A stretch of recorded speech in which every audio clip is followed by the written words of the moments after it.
Hello and welcome, my friends. Welcome to the Girls for Greatness podcast. I am your host, Delia Perry, and you are listening in to episode number 162 with Larisa Petrini. Now, I just know that many of you listening in are going to gain so much wisdom and knowledge from today's guest, as well as probably feel challenged to start to examine how you measure up in some of the areas we're going to discuss. Today's guest, Larisa, is an age reversal expert and epigenetic specialist known for turning back the clock 10 years. Larisa is the founder of Bodyology, a proprietary system designed to help high-performing women reverse their age and sizzle with energy and confidence in their midlife years. Hundreds of women have sought Larisa's help to get back in shape, overcome chronic fatigue, solve dry and sagging skin, and deal with mood and hormonal imbalances. Larisa has studied health, nutrition, sleep, and epigenetics at some of the leading schools across the globe. And Larisa has even been a contributor for Harper's Bazaar, Elle, Forbes, and Shape magazine.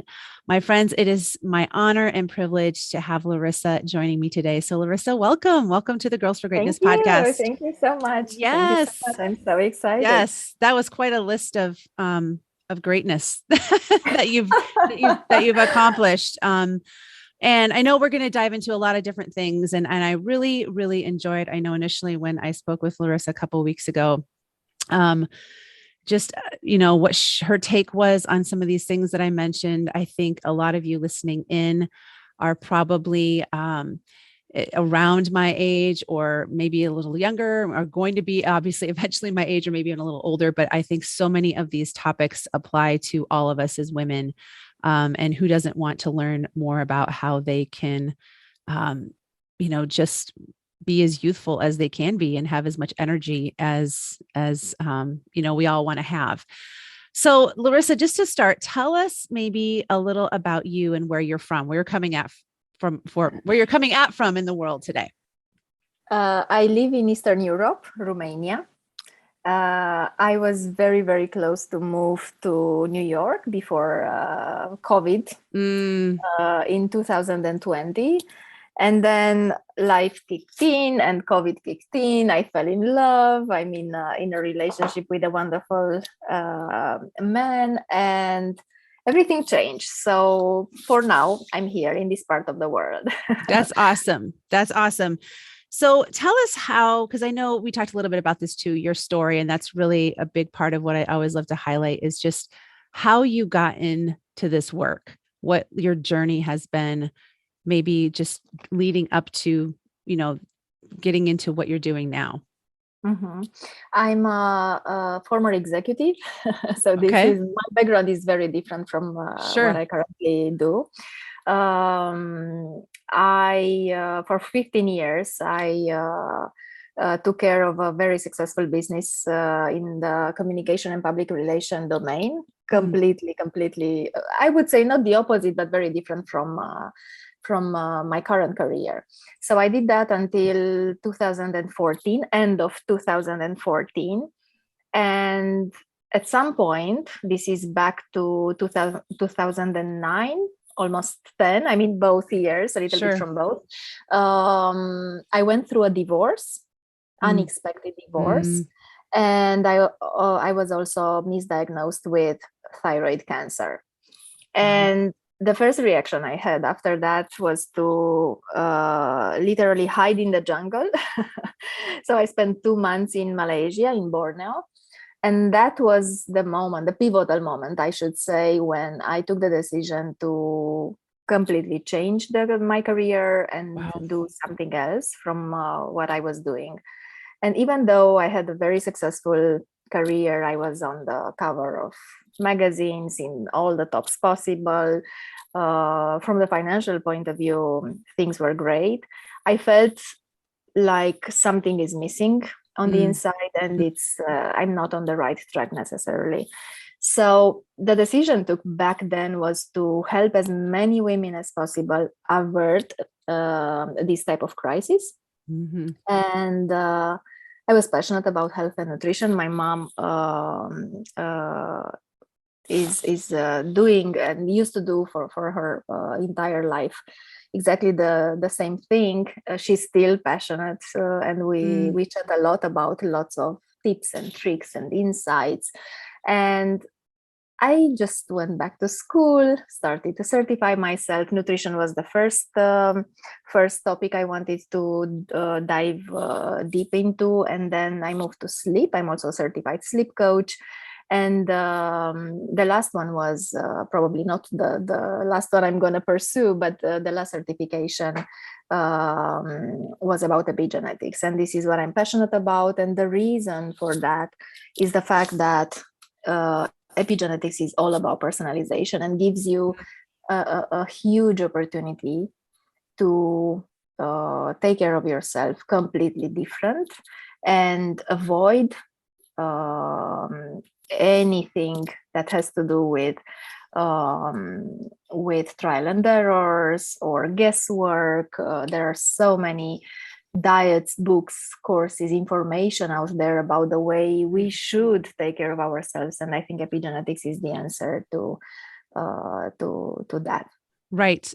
For those that are listening that maybe don't understand exactly what that means, can you just explain what epigenetics is? I know I've talked about it before on here, but maybe someone's listening and has not ever heard that word. Yeah, because it's pretty new. Sure. I'm sure we are going to hear more about epigenetics in the future. So epigenetics is the study of how our everyday behavior around health and also environment can cause changes that affect the way our genes work inside. And unlike genetic changes, epigenetic changes are reversible, which is a great opportunity for us. And they don't change the DNA sequence. They can change how our body reads a DNA sequence. Okay. So, and epi is coming from, it's a prefix from it's a Greek prefix, and it means above. So epigenetics means above genetics, beyond genetics, if you want. So it's everything related to lifestyle and our everyday decisions, whether they are decisions around food, sleep, movement, or breath work maybe. So there are lots of factors and important decisions we take or we don't. We might ignore them. Sure. I think that we've all heard the claim that because I have these genes or because my parents were this way, I'm just I have a propensity to be like them. And whereas I feel like maybe that's could be true on a level, I feel like more and more what I've heard just in different podcasts I've heard on health is exactly what you're talking about, that environment, just all the other things that you described play such a huge role. I mean, it's almost like the responsibility, I feel like in a lot of ways has been turned back on us to really examine, how we're living. Yes, and we have I should say, a great power. It's almost as if we would hold a remote control when it comes to our health. So genetics are important, and it's important to have awareness around that, right? Whether or not we have a certain predisposition for a certain disease. But that's not enough. Just to have that level of awareness and know, for example, in my case, I am predisposed to develop type 2 diabetes.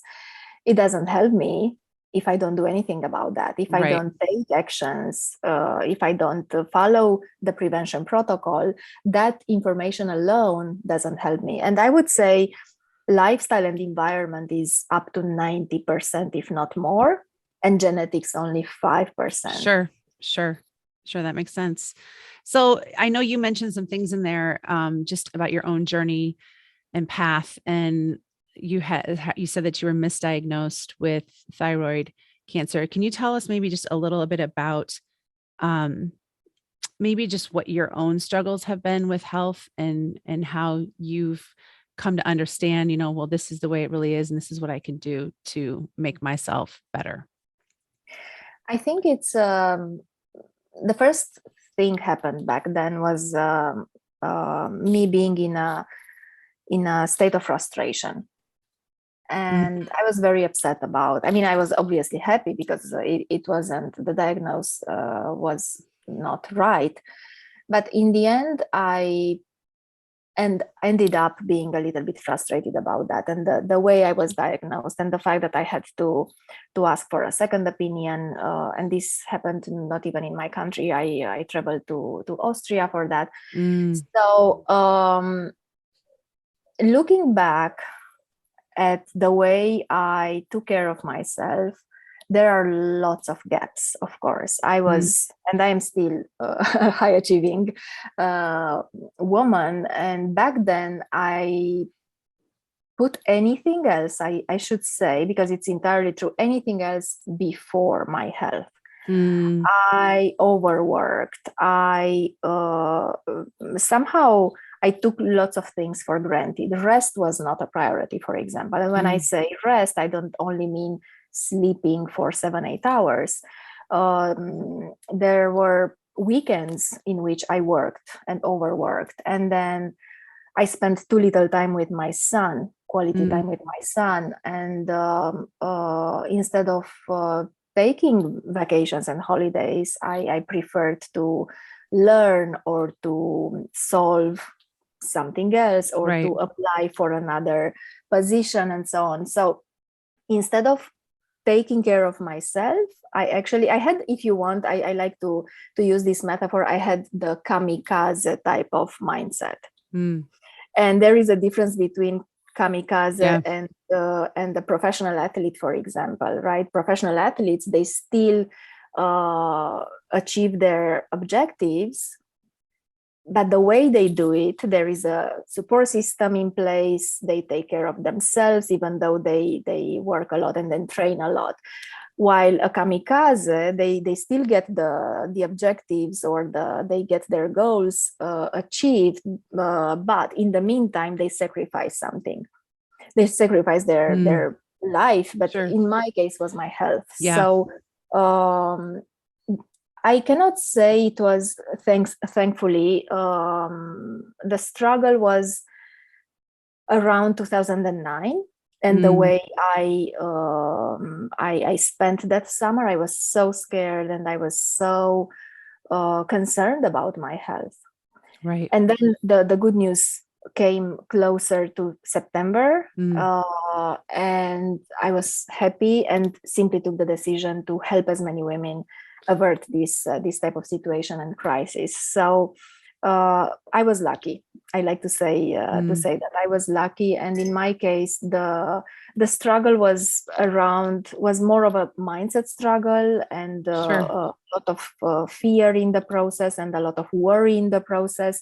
Other than that, again, I managed to navigate and to avoid the disease, and simply switch and shift from what I was doing to what I do today. Sure.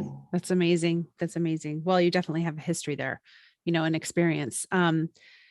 So I'm just curious from your standpoint, why you think so many women start to suffer from chronic fatigue and struggle with, weight loss as we get older. I mean, obviously our metabolisms slow down to a degree, and we have to make adjustments there. But I think, those two components, and I kind of, just in saying that, feel like the two probably go hand in hand, fatigue and weight gain, or, you know what I mean? It's just, I'm curious what you've learned, what you've gathered, because I feel like those are two things that I think I hear many women, and struggle with, especially as we start to age.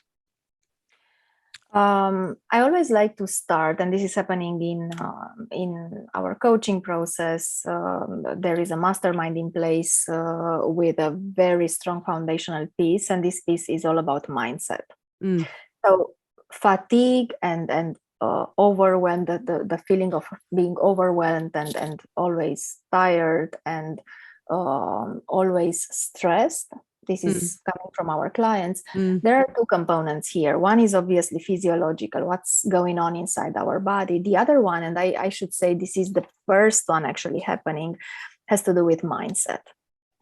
And this is what I worked with literally hundreds of women in the last almost 10 years.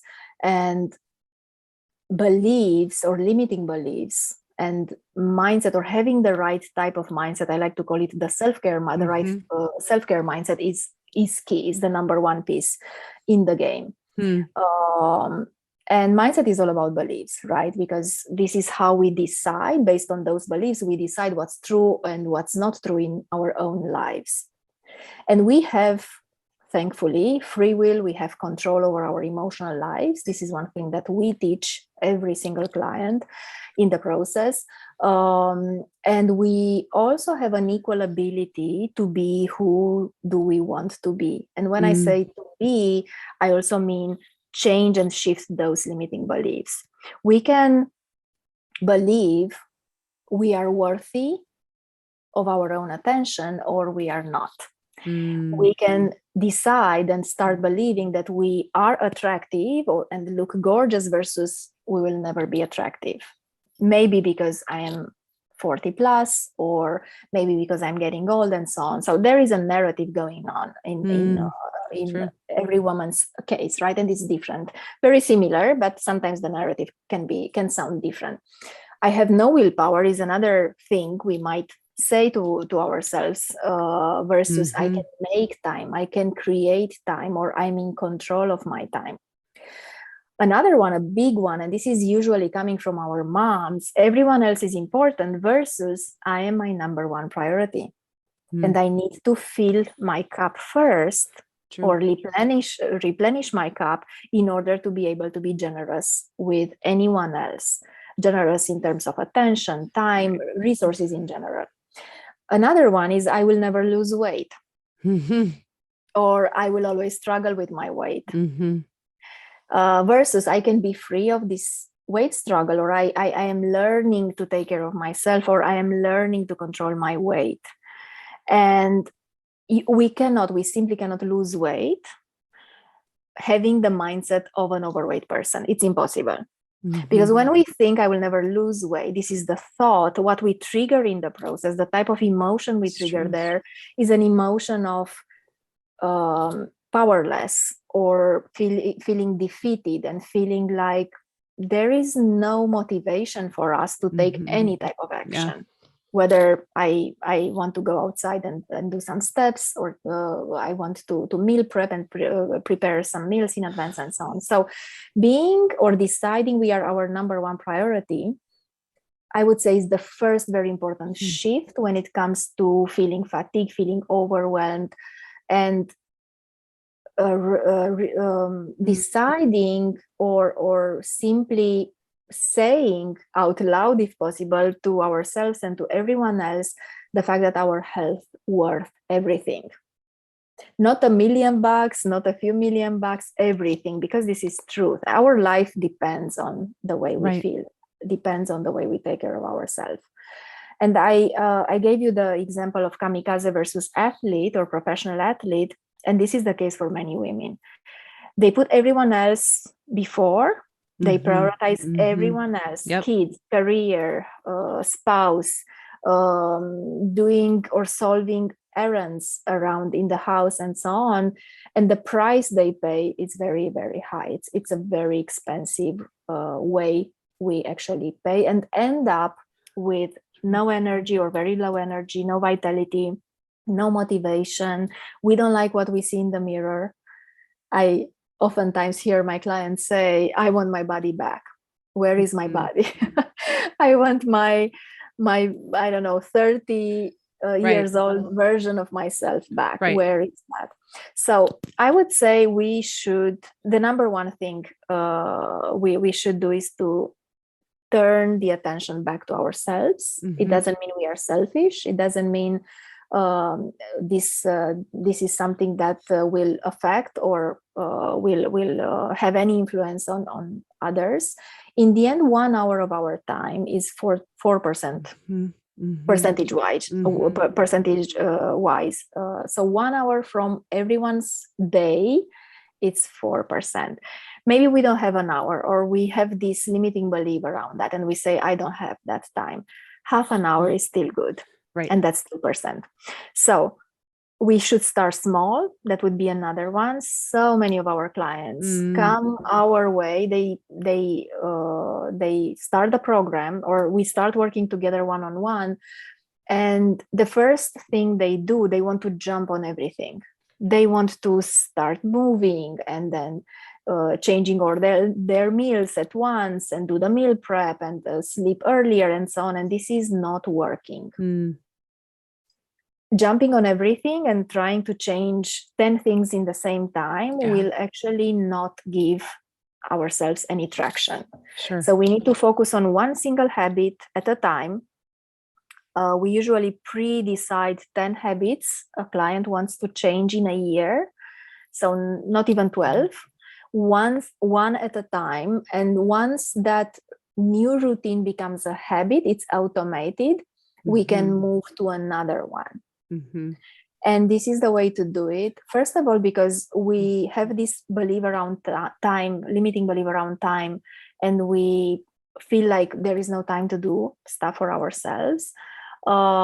Second of all, because jumping on 10 things will actually not give us traction and will not help us stay in the process and actually achieve that or acquire that new habit.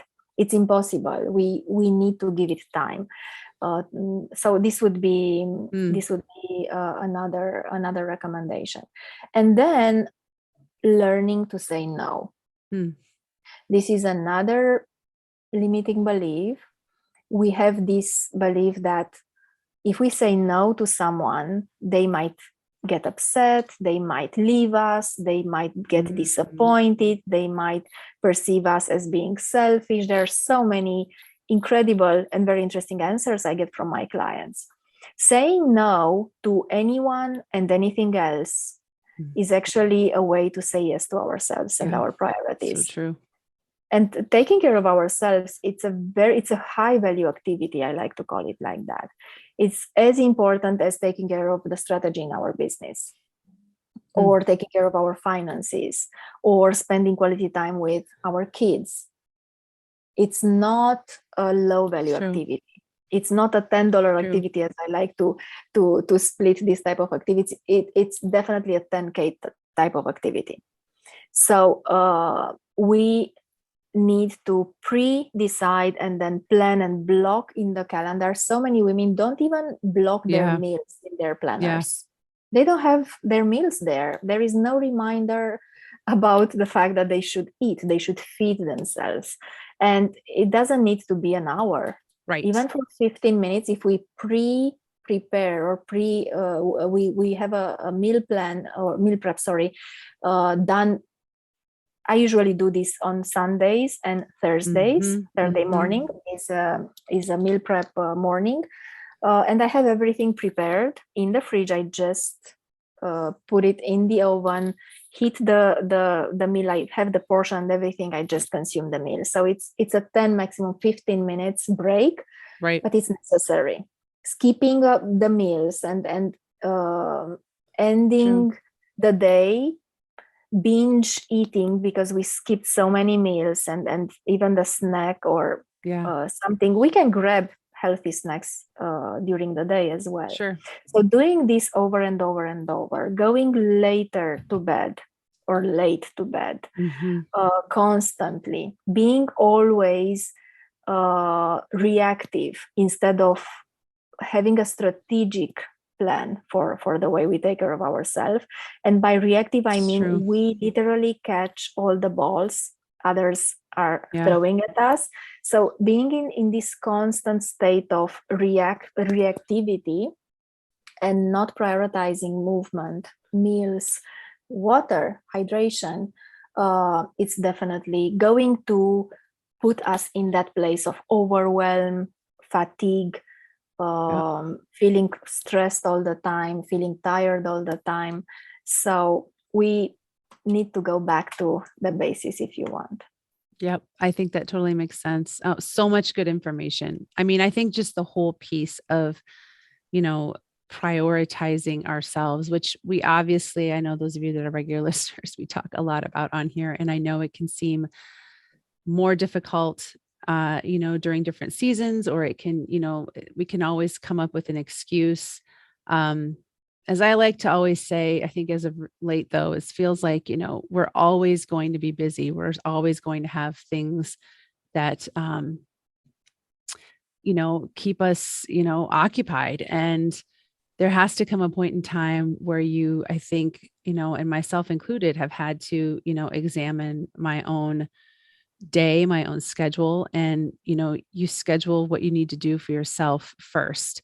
Now maybe for some people that's not possible because of their job, but, you has to have some piece in your day where you're, able to practice some form of self-care. And I think Larisa makes a great point of just, it doesn't have to be necessarily an hour, but, at some point in time, making a good point to take care of yourself. And I do feel like that's a great starting point, Larisa, is just, shifting our mindset around the value of self-care. And you said something even in there about how, we have to believe that we're worthy of taking care of ourselves. And I think that point alone, I think there's just, that can be a real struggle for some women. I mean, I know I've struggled with it at times in my own life, but, believing that you have,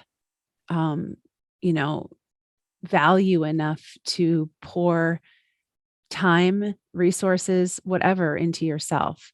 So I'm curious how you tackle that when you have clients that you can tell are just, they're questioning, or they're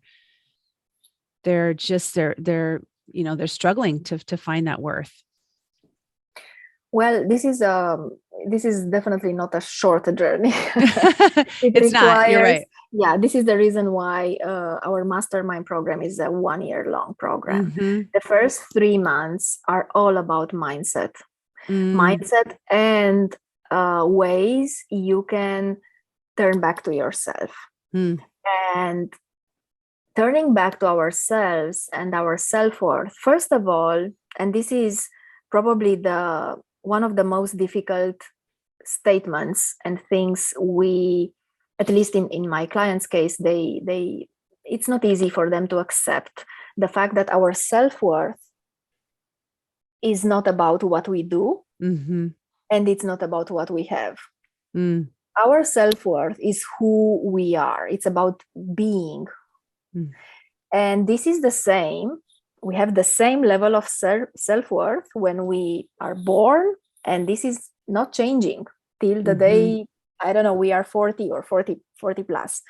The same level of self-worth. Self-worth is not something that decreases based on how many studies or diplomas, or if we are married or we are not married, if we have kids or we don't have kids, the type of car we are driving, and so on. So self-worth is something that, first of all, no one else can decide about other than ourselves. It's not our parents or educators, or I like to call them the 3 Ps: peers, professors, and parents.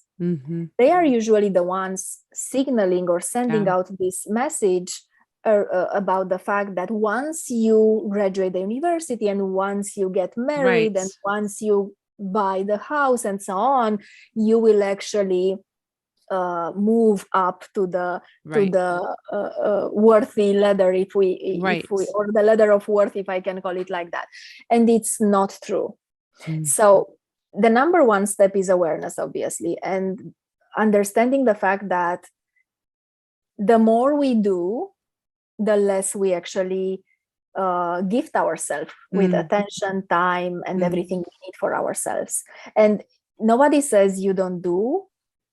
Nobody says you are not generous with others. But if your cup is empty and you don't take time and you don't set aside some space and time to replenish that cup, there is no way you can be generous with others. And you will end up cranky. You will end up snapping at others. You will end up being frustrated, being defeated, or feeling defeated and feeling stress all the time and overwhelmed and so on, because your cup is empty and you are trying to actually give from that empty container, and this is not possible. So we start with this this belief and this conversation around self-worth, and self-care is actually self-love, nothing else. So the more you take care of yourself, the more you love yourself. And oftentimes we actually deprioritize ourselves and prioritize others because there is something we need for ourselves. There is a gap inside. We have this belief that anyone else or someone else or something from outside can actually fill the gap. Maybe we need more attention. Maybe we need more appreciation from others. Maybe we need someone else's company. So anything we are actually trying to get from outside, it's something that we need to give it or give ourselves more. Interesting. So if attention is something that we are seeking, and this is a very real and true conversation we should have with ourselves. What I do every day, the fact that I'm a martyr, I like to call this the martyr syndrome. Yeah. I sacrifice myself for my kids, for my colleagues, for my job, for my spouse. What am I doing this to get something in exchange or not? If there is something I expect to receive, whether it's attention, appreciation, compliments, anything like that, it means I need to actually prioritize this for myself. Interesting. I need more attention from myself, first of all. I need more compliments from myself. I need more encouragement, maybe, from myself. So the moment we are going to give ourselves all these things we are actually expecting from others, we are going to actually feel different. We are going to position ourselves differently. We are going to create time for ourselves, prioritize ourselves. Even if we start with 15 minutes, just a few minutes. One of the things I ask my clients to do, and this is the first thing they usually do when they wake up, 3 simple questions. How do I feel? Just a short check-in. How do I feel? And then why do I feel the way I feel? No matter if I feel great or I feel tired or upset and so on. And then the third question, what do I need? Usually the answer to why do I feel the way I feel is something related to a thought, right? Because this, because that, we find some thoughts there. And then what do I need to intentionally think in order to feel different? So we set the intention, both for the way we feel and the way we think before starting the day, before becoming reactive and having a look at the long to-do list. So this is a very simple, easy practice. We can do it during the day as well. We don't need to only do it in the morning, but just checking in with ourselves around the way we feel. It's so easy. How do I feel? And oftentimes we don't even want to look there. It's so easy to run from an uncomfortable feeling and sometimes turn to food and use food as a cop-out mechanism. This is the easiest way we can actually get rid of that unpleasant emotion or uncomfortable emotion. So true. So true. Yeah. Avoidance. Yeah. I get that. That's great. Wow. There's so many topics I know I could dive into, but really quickly before I kind of wrap up, I wanted to ask you just 2 questions. One was around what I think, or I guess just tips, like 3 top tips in terms of like our own sleep. Like, because I think that's a whole nother, like that kind of goes hand in hand with fatigue, and prioritizing. But what would be like your top 3 things you would say, like, these are the things you really need to do if you're going to get your sleep schedule right? Early to bed, and ideally respecting the same hour. So have some sort of predictability. If we go to sleep around 10, then 10, it's the hour. Every time we change the hour, sometimes it's 10, 11 or 12, it's confusing for our body. So going early to bed, making sure we stay away from screens. I know this is something that everyone might know as an information, but this is very, very important in order for our body to start producing melatonin. This is the sleep hormone. So every single screen we are exposed to generates, I hope this is the right word, the blue light, or emits, I think it's a better word, the blue light, and our body is literally confusing that light with natural light, and instead of producing melatonin, is actually keeping us awake.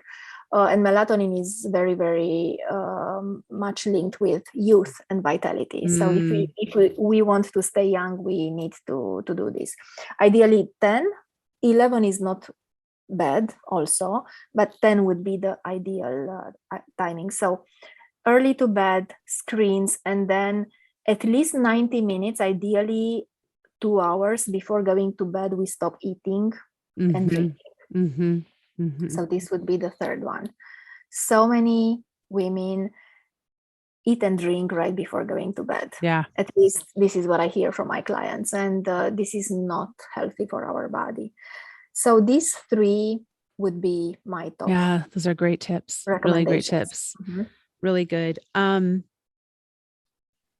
my other one I wanted to ask was just what are kind of your 3 go-tos in terms of your own health, like taking care of yourself? Like if someone was like, wow, you've so young, you've obviously, a lot about these subjects, but for you personally, what would be the 3 things you would say, this is what really keeps me on track? Steps every day. This is the first thing I do when I wake up and go outside. So I make sure I expose myself to natural light in order for my body to produce serotonin. This is key for sleep, and also move my body. And we burn more calorie with steps than workout. This is something that most people don't know. So steps, minimum 10K steps a day. The second thing is the fact that I stay away from whites. I like to call them whites. Whites are sugar, added sugar, white flour, and dairy products. So I make sure I consume maximum 20% of the foods from this. So I avoid whites as much as possible in the 80% of the time. Yep. And the third one would be prioritizing and deciding the fact that self-care is as important as running my business. So I have the 2 meal prep blocked in my calendar, the 2 meal prep sessions. I also block my meal times in the calendar. I literally respect meals, steps, and sleep the same way I respect any meeting with any client. They are blocked, and I don't postpone. I don't procrastinate. I know, for example, that every single Sunday I order food, and food is ingredients, and they are delivered at my door. And then I do the meal prep. Thursday morning, the same. No matter what's coming my way, I just say no, a polite, diplomatic no, and stick to my meal prep. So it's that's great. It's a mindset type of action, if you want, or way of thinking rather. Definitely. And I think that's a great challenge to all of us, is to really think about where we're at mentally with all of the things that you've talked about, and whether or not we truly are making ourselves a priority, or whether or not we truly feel like we have value that's worthy of that, making ourselves that priority. So really, really awesome advice, Larisa. Thank you. Thank you so much. My last couple of questions. Tell me 3 words that best describe who you really and truly are.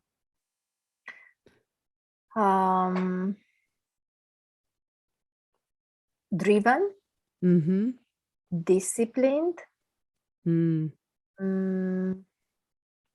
don't know how to call the third one. It's the never give up attitude. What word would be that? I'm going to say resilient, but Not unstoppable. Yeah, I think that's a good one. yeah. Resilient. Yeah. Yeah. That's Mhm. awesome. Yeah. That's Yeah. awesome. Yeah. So tell me one thing that you are currently working to improve on in your own life right now.